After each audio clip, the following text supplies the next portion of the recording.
What is up guys, it's your boy Solheim here, back with another classic WoW video for Season of Discovery. Now, today we're talking about farming gold and making gold in Phase 3, and I want to show you guys a somewhat speculative gold farm for Phase 3. Now, exactly how speculative this is, it kind of depends on a couple of recipes, and whether or not they actually do start dropping in the next phase. And I'm going to be touching on that topic in this video, give my thoughts on it as well, and show you guys the farms you can farm here if it ends up being good. Now, before we start the farm, I also want to say a massive thank you to everyone who's picked up my classic WoW gold making guide already. If you haven't, the link will be down below in the video description and also the pinned comment. This is a gold making guide that I've made specifically for vanilla World of Warcraft. It also covers Season of Discovery and any future seasons. Now, when you buy the guide, you also get access to early access to gold making videos, gold farms, investments, everything I'm doing for gold making. You get access to that before those videos go public. Now, in addition to that, I also want to say that I've started reopening my Patreon. The link will be down below if you want to support me even further. You can support me on Patreon. I will also make one exclusive video per month on Patreon. That video is going to be Patreon only, will never go to YouTube. So one video per month on Patreon for gold making.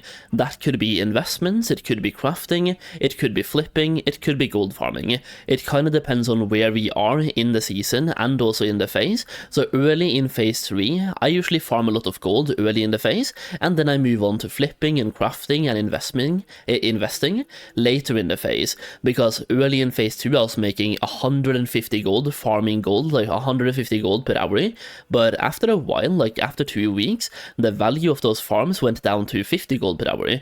So the essence here is that really early you can make a lot of gold by farming, and as more people get to max level and those farms gets more known, the value of the farms also goes down. So if I find a really good farm early in Phase 3, I will make that Patreon only, and if we get some really good investments or really good flips, I will make those Patreon only as well. Patreon is a good way to directly support me, and it's a better way for me to interact with you guys one-to-one as well. So if you want to have more coaching than you would get from the gold making guide, you want to have like a one-on-one, me reviewing your investments, your TSM ledgers, stuff like that, Patreon is the way to be. You also get access to my gold making communities by supporting me on Patreon. So if you want to, you also get early access to videos that way as well. It's another way to get early access to videos by supporting me on Patreon. Now, when it comes to the early access, or not the early access, but the exclusive video on Patreon, it's one video per month, guaranteed. Could be more sometimes, but the essence here is that I don't really want to take anything away from YouTube. So for me, I'm doing almost 2 videos per day. Last month I did 50 videos, so me doing 1 video per month on Patreon would be 2%, which means 98% will still be public on YouTube, and 2% is going to be exclusive to Patreon only. It's just my way to kind of lock something behind the barrier to entry, and also just not talk about that one video in any public way. That way you guys can make more gold, I can help you the best way that I can, and we can get something really cool going. If you want to support me on Patreon, the link will be down below. I will also share my TSM ledgers on Patreon and make a post about how to use them. I have investment ledgers, crafting ledgers, and a bunch of different ledgers on TSM. So if you have TSM, I will be sharing my ledgers on Patreon as well. That way you can directly import them and start using them and start making a bunch of gold. With that being said, let's take a look at the farm for today, and that's basically the announcement out of the way. So for the farm today, we're basically doing this based on one major recipe, and we're farming the Dark Iron Dwarves in Searing Gorge. So where I am right now on the map, I am in Searing Gorge at a place called the Cauldron. Now exactly where to farm here, you have several different locations. I personally prefer farming inside the tunnels, so you can go inside the main cave, as you can see right here. You can cross the bridge and go inside the cave. You can even farm some of them on the outside as well, but you want to focus on the dwarves. So going inside, you will have the Dark Iron Taskmasters, and you want to look for mobs called Dark Iron. So you want to focus on the Taskmasters, the Slavers, and just all the different types of Dark Irons that you find in this place, and they have a really good loot table. First of all, you will get really consistent and steady gold from farming here, and you also have a couple of really big ticket items, and those big ticket items is basically where the speculation comes into play, because they're technically not available in Phase 3, but I'm gonna make an argument for why they might be. So once again, you just farm dark iron mobs throughout this zone. You can either farm them on the outside, inside, or you have a couple of other locations as well on the outskirts of the map where you can also farm these dark iron dwarves. Now the main big ticket item you are looking for is the recipe for the elixir of greater firepower. This one, if it's in the game, will increase your fire spell damage by up to 40, and it's a level 40 elixir. It requires alchemy 250, and it's just really good for both like destruction warlocks, fire mages, could even make an argument for even shamans, and even melee. Sometimes use this to buff certain abilities that they have, or even their dragon breath chili, and stuff like that. So a bunch of people do want to use the elixir for firepower, but I think mainly the fire mages and destro warlocks. That being said, a lot of people are playing mages in raids, so if this one is available, you can expect to make a lot of gold from it. Now, this one was technically not available until Phase 5 back in Classic WoW. New consumables added in Classic WoW Phase 5, the greater firepower and enchanting oils. As you can see, this one was one of those. It was technically not available until Phase 5, but, and this is why I think it might be available, either in Phase 3 or even Phase 4, so if it somehow ends up not being available in Phase 3, definitely be on the lookout for it before AQ comes out. That being said, Phase 5 also introduced enchanting oils, which means enchanting oils was not available until Phase 5.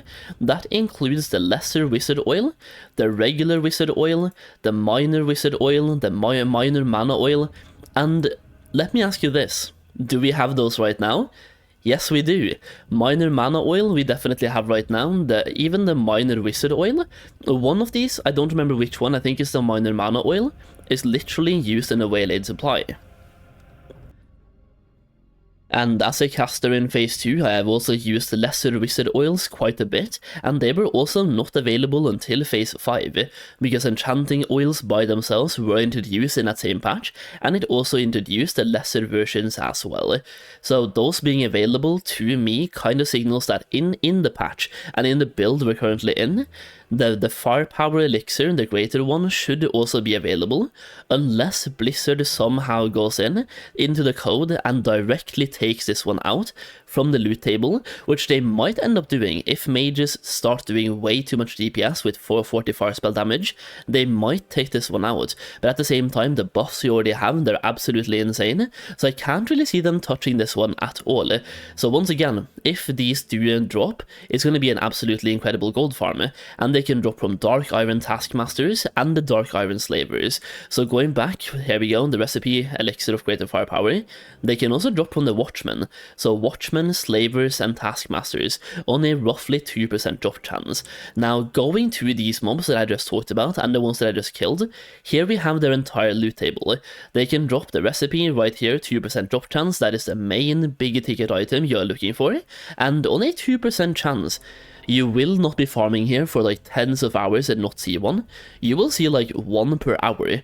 Sometimes more, sometimes less, but like, just to give you a number, it could take you like an hour to farm to get this one, instead of 100 hours. So you also get Mage Weave Cloth, you get Silk Cloth, you get Mana Potions, you get the different scrolls, so Intellect, Potion, Protection, Spirit, Stamina. You also get a bunch of green items that could sometimes be quite valuable, and that's basically what you're looking for. So the big ticket item will be this recipe. You will get some steady gold while farming as well, a bunch of grey items which has a pretty okay vendor value, so you do end up getting some decent raw gold, and just literally consistent gold that you're getting while farming for that one big ticket item. Now, these are found, the Watchmen, they're found on the outskirts, as you can see, so you can farm this at the outskirts of the map. You don't have to be where I just showed you that I'm at, you can actually be at the outskirts and still farm those mobs as well. Now, going over to the other mobs, the ones I just killed, they have a little bit of a better loot table, especially in my opinion. So these are the Taskmasters, they're located both upstairs and down where I am right now inside the tunnels, and going to these mobs right here, they can drop their recipe, recipe, as always: Mage Weave Cloth, Superior Healing Potion, Greater Mana Potion, a bunch of scrolls including the Strength one, and a bunch of greens. Now these greens also, once again, they can either be sold for about like roughly 1 gold each, or they can be disenchanted. It also has a chance to drop some waylaid supplies, the turtle scale bracers, and they're selling for 12 gold. So if you get this one and you can fill it up cheap, you get a lot of gold back, giving you once again even more raw gold while farming here. You have Scroll of Agility, rank 3, you have Aquamarine, and you have Journeyman's Backpack. On top of that, you also have a bunch of greens still as well. Now, on top of this, you also have a couple more recipes that I would definitely be on the lookout for in a whole different zone. But before we go there, I do just want to say that Searing Gorge could be a really good zone in the next phase, but once again, it's a little bit speculative, because the recipe itself was added in phase 5 in Classic WoW, but once again, going over to the Wizard Oils and the Mana Oils, it could be available starting in phase 3. Now, while you're farming gold in Searing Gorge, there's one more thing to be on the lookout for. Well, there's more than one thing, but at least one that I want to highlight in this video, and that is another recipe you can obtain in the same place. It is the pattern for Cinder Cloth Robes. As you can see, once again, based on fire damage in this case, increasing fire damage by spells and effects by up to 17, and it's a level 49 glove, requiring 270 tailoring, and is dropped by the Twilight Fire Guards in Searing Gorge.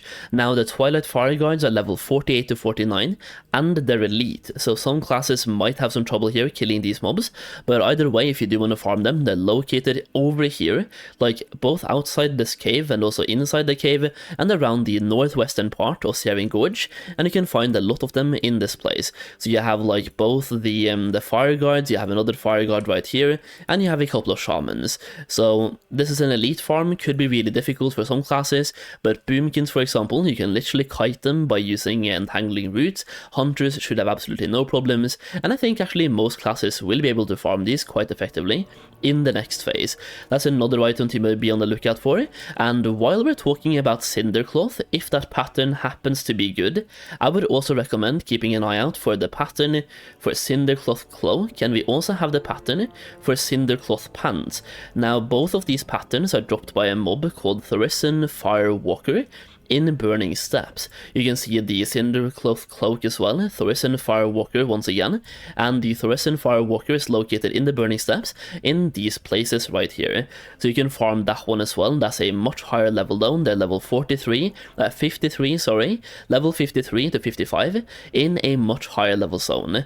So this one could be a lot more difficult to farm, but once again, if the Cinder Cloth patterns happen to be worth farming for, at least now you know where to farm for them.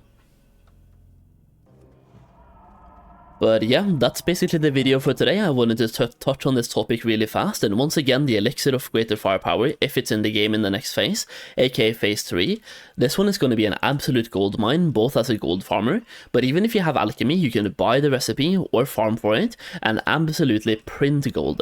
So definitely be on the lookout for pretty much all these recipes, and see if you can make some gold from it. Once again, if you do want to have early access to gold farming and gold making videos in phase 3, even in phase 4, aka the next phase, or even in Cataclysm and stuff like that, check out my gold making guides. I have a Season of Discovery one where you get early access to Season of Discovery videos. I also have a Cataclysm gold making guide where you get early access to those videos.